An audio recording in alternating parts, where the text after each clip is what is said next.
Hello, everybody. Today I will be reading The Golden Sandal, a Middle Eastern Cinderella story. And as you're listening today, I want you to think about how is this story similar to the original Cinderella story and how is it different? What do they have in common and what is different? There once lived a fisherman whose wife had drowned, leaving him with a small daughter named Maha. Nearby lived a widow with her own young daughter. Every day she went to the fisherman's house to care for Maha, and every day she said, "You poor motherless child, I love you like my own." "Father," begged the girl, "you should marry our good neighbor so you won't have to cook your own food or mend your own clothes, and then I can have a mother and a sister." Her father stroked her hair. "Ah, little one, I shall never marry, for stepmothers are too often jealous for another's child." But Maha continued to beg, and by the fisherman and the neighbor were married. At first all went well, but as time passed the woman saw how much the fisherman loved his daughter. She saw how lovely and clever the girl was, and how pale and clumsy her own daughter seemed in comparison. As the months went by, Maha was forced to do more and more of the work, and during the day when the fisherman was gone, her stepmother fed her nothing but a few dried dates. One day, as Maha was walking home with a basket of 3 catfish, which she'd been sent to fetch from her father's boat, she heard a voice. "Luckless child! Have a pity on another unfortunate! Spare my life!" The frightened girl set the basket down and found a little red fish under the others. Full of wonder, she carried the fish back to the river. As she released it, the fish spoke again. "Allah says a kindness never goes unrewarded. Call for me any time and ask what you will." When her father returned home, he asked what had happened to the red fish. "What?" the stepmother scolded Maha. "You didn't tell me there was another fish. You shall have to go look for it. If you return without it, you'll be sorry." Maha made her way, hungry and frightened, through the darkness to the river. "Little fish," she called, "please help me. I don't know what to do." The fish appeared at the water's edge. "What is the trouble, my child?" "Stepmother is angry that I brought only 3 fish home. If I go back empty-handed, she will beat me." "Here," replied the fish, "you will find a golden coin in my mouth. Give it to her and say you sold the fish." The stepmother was pleased with the coin, but she loved her stepdaughter no better. The years went by, and both girls grew into women. Maha worked for a sun-up to sunset, but each day increased her beauty inside and out. Her stepsister, on the other hand, grew selfish and mean, and many a time added to Maha's woes. When things were too hard, the poor girl would go to the river and call for the fish, who always helped her in one way or another.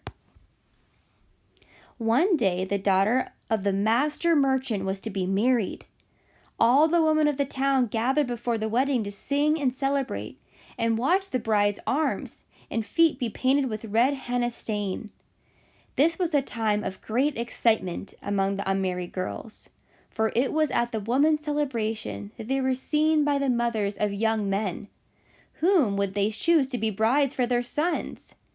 Stepmother scrubbed her daughter and dressed her in their finest. Maha was left at home to carry the heavy water jugs and sweep the floor.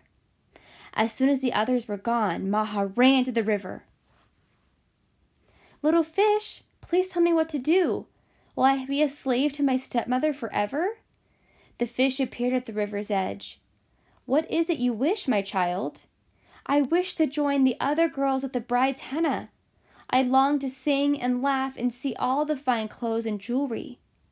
"You shall go," replied the fish, "but you won't sit near the door with the other fisherman's daughter.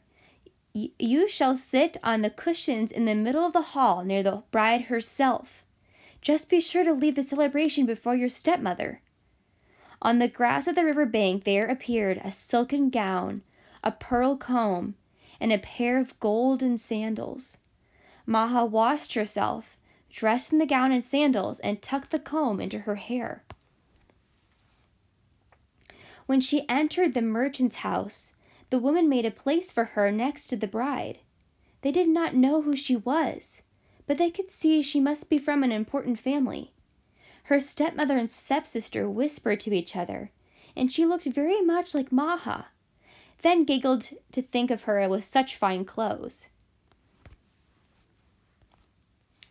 Maha had such a good time, and she forgot to keep a close watch on her stepmother. When the woman stood up to leave, Maha rushed out another door and ran for home. But as she hurried over a footbridge, she tripped, and one of her golden sandals dropped into the water below.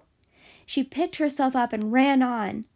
When her stepmother and stepsister arrived, Maha, dressed once again in rags, was sweeping the doorstep. Several days after the wedding festivities, Tariq, the brother of the bride, went riding. He dismounted and led his horse to the riverbank for a drink. But each time the horse lowered his head to drink, he shied away and refused to touch the water. "What's the matter?" asked the young man. He bent down and saw something glittering in the morning sun. Reaching in, he pulled out a golden sandal. There was something so delicate, so beautiful about the little shoe that he longed to meet its owner. That evening he only ate a few bites of his meal.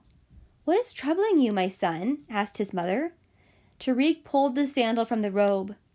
"As you often say, it is time for me to marry, and I wish to marry the owner of this sandal. But who is she?" His mother was pleased. "Don't worry, my son, I will find her." The next day she went from house to house in the wealthy section of town, for surely the owner of such a sandal would be there. Perhaps it would even be the fine girl who came to her daughter's henna. She tried the sandal on each unmarried woman, but it fit none. The next day she visited other parts of the city with the same luck. On the third day she came to the fishermen's huts. When Maha's stepmother saw the merchant's wife approaching, she shoved Maha into the bread oven in the yard and covered the opening with a large rock. Despite all efforts, however, her own daughter's foot would not fit into the little sandal.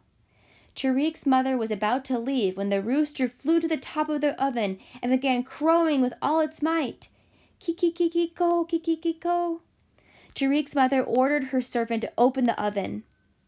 Maha crawled out and her foot slipped easily into the sandal.